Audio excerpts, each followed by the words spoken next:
Hello and welcome to my business advice and money saving tips channel. This video is all about the steps that you need to take before you create a life plan. So the prelude to creating a life plan, because there are some very important steps you need to do before you create any goals, milestones, or flesh out any kind of plan. But before any of that, another joke from one of my favourite comedians, slightly controversial this one, old Louis C.K. So, you know what? I finally have the body that I want. It's easy, actually. You just really have to want a really crappy body. So what I find very frustrating about the vast majority of videos which are on YouTube at the moment with regards to creating life plans is that people seem to skip a very important step. People seem to jump straight into things like creating a vision, creating life goals, creating a purpose, and creating an intention, and then fleshing out a plan. Let's say, you know, kind of starting from the 12-month point and then kind of working back, and all of that stuff. All of that stuff is great, and all of that stuff needs to be done. Don't get me wrong.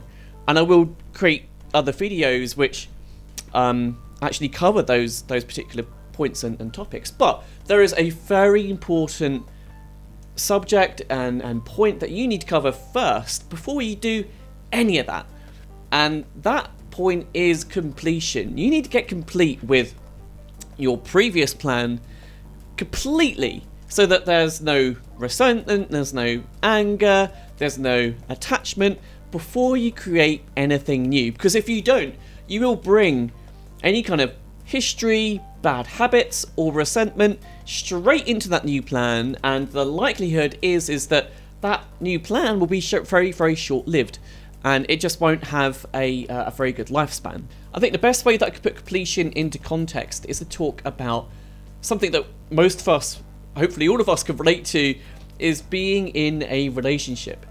And have you ever been in a relationship where you've had a discussion that led to a disagreement or even an argument, where you've kind of felt like that not only were you not listened to, but almost felt like your partner was arguing about something else completely differently? Like maybe you had an argument about who didn't put the dishes away, and then all of a sudden what actually came out at a later point in that argument was something to do with something that happened 3 months ago or 6 months ago. That's because there were issues that were incomplete 3 or 6 months ago, and because they weren't incomplete, they're still kind of bubbling on the surface. And that's why I think the majority of arguments happen within relationships. It's because stuff goes unresolved, and you can even kind of go down a layer or two with this, because I'm sure that those of you who have had long-term relationships have also had conversations where you've kind of felt like your partner isn't even talking about something that's happened within your relationship, or yeah, that person isn't coming from a place of something that's happened within your relationship. They're actually coming from a place which is, I guess, based on something that happened in their previous relationship, or maybe something that happened when they were a kid with their mum or dad, and they made a decision about what happened, and then they've been living by that decision, and then because they're incomplete with that decision, they flare up every now and then when something happens that reminds them of that original incident. And that all happens because people go incomplete. They leave themselves incomplete. They don't spend the time to really kind of sit down, drill down, and give them the time, space, and energy to resolve things for themselves.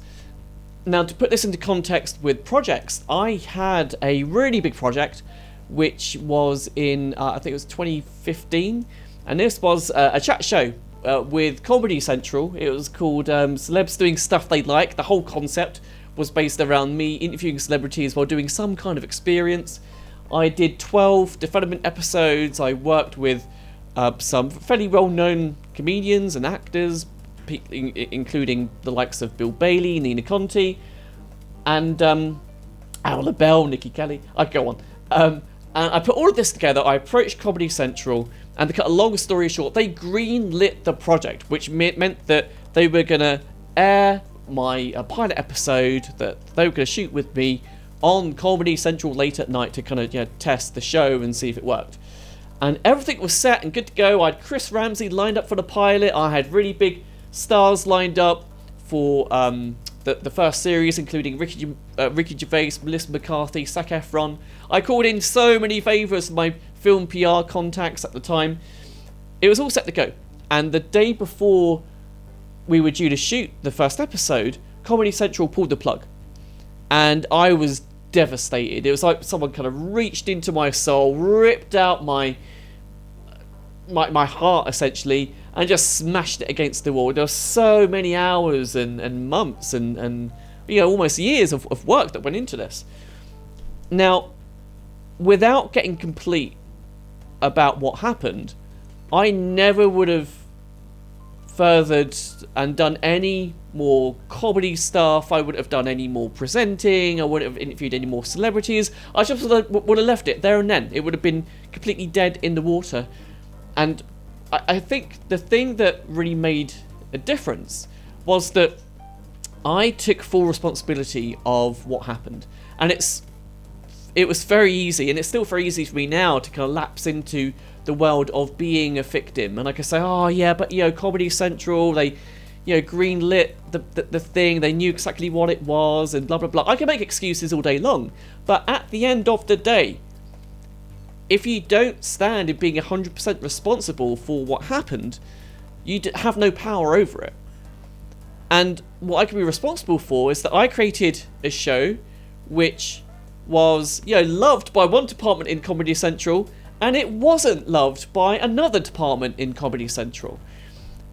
And it didn't happen, and that's on me. That's completely on me. And standing in being 100% responsible for that has allowed me to move on. I've now got like an animated pilot, which is currently being made as I do this video. It should be, I think, ready to launch in a few weeks. We've got an amazing partnership with one of the main animation studios, which have, I think, 4 or 5 active shows currently on Netflix, and they are a partner with that project. There's different things I'm doing with live streaming and different things I've done since 2015 around live entertainment and different things like that. And none of that would have happened. None of that would have happened if I didn't get complete. So completion really is an essential part and key of creating a life plan. So the first thing to do is to get clear on what you want to get complete about. Is it a project? Is it a time period? Is it a 3-month period?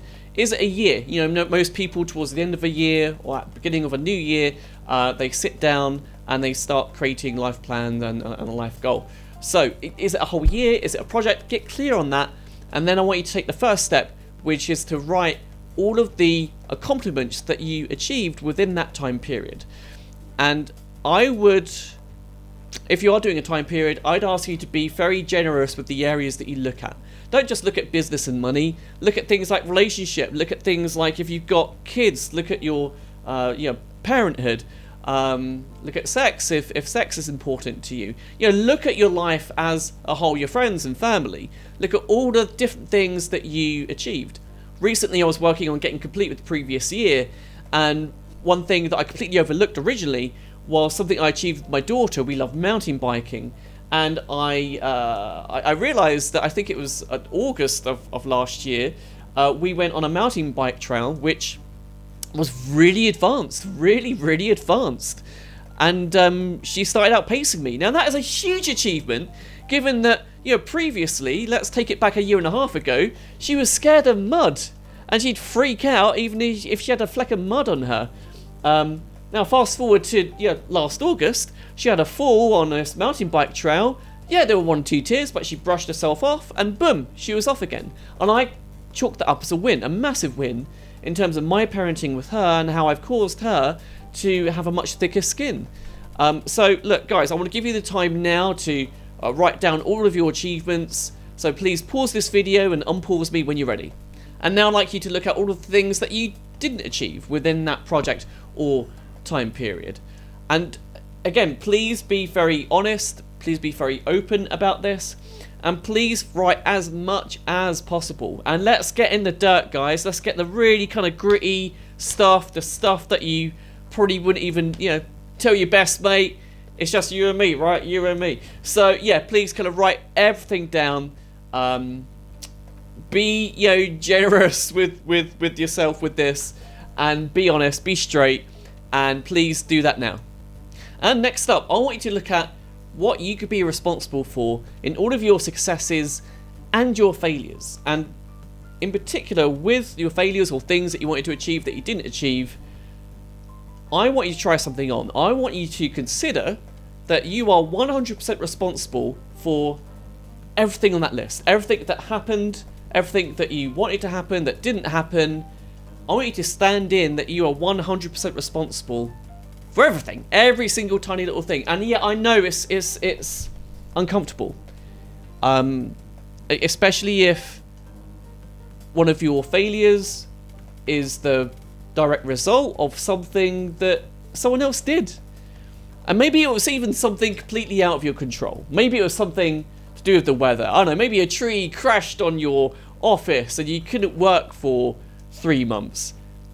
Whatever it is, I just want you to try on being 100% responsible, because power is a funny thing. Like, having the power of self really comes from a few key places. One of them is integrity, being and honouring your word. And another one is being 100% responsible for everything in your life. Because without being 100% responsible, you're never going to have full control. So, I'd like you to, again, please make that list of everything you can be responsible for, and pause me again and come back once you've done. Now, if you did all those previous steps completely, then you should be in a much better space right now. You should feel lighter, you feel more confident, more excited about your next project or your next year or quarter or whatever it is. And if you don't feel that way, then you may have missed a step or two. And the likelihood is that you may have missed a step when looking at the areas where you're incomplete. In particular, more than likely, it will come from somewhere that you failed, something that you didn't achieve. And maybe you didn't really kind of dig deep enough in terms of looking at what you could be responsible for with regards to whatever happened. And in turn, that wouldn't have given you access to get clear on what you need to say or do to be complete. So again, if you do still feel incomplete, then please do go back and repeat those steps. But hopefully you did complete those steps fully, you feel a lot more energized, a lot more different, and you're ready to actually get down to nitty gritty and start creating the life plan. In which case, please do click up here for part 2 of creating a life plan, which focuses a lot more on the goals and the structures. And please do subscribe to my channel, like this video, leave me a comment below. I'd really love to hear from you. I'd really love to hear about any kind of situations that you've managed to get complete around by following the steps in this video. Guys, look, thanks again for watching. Take care of yourselves, stay safe, and see you soon. Cheers.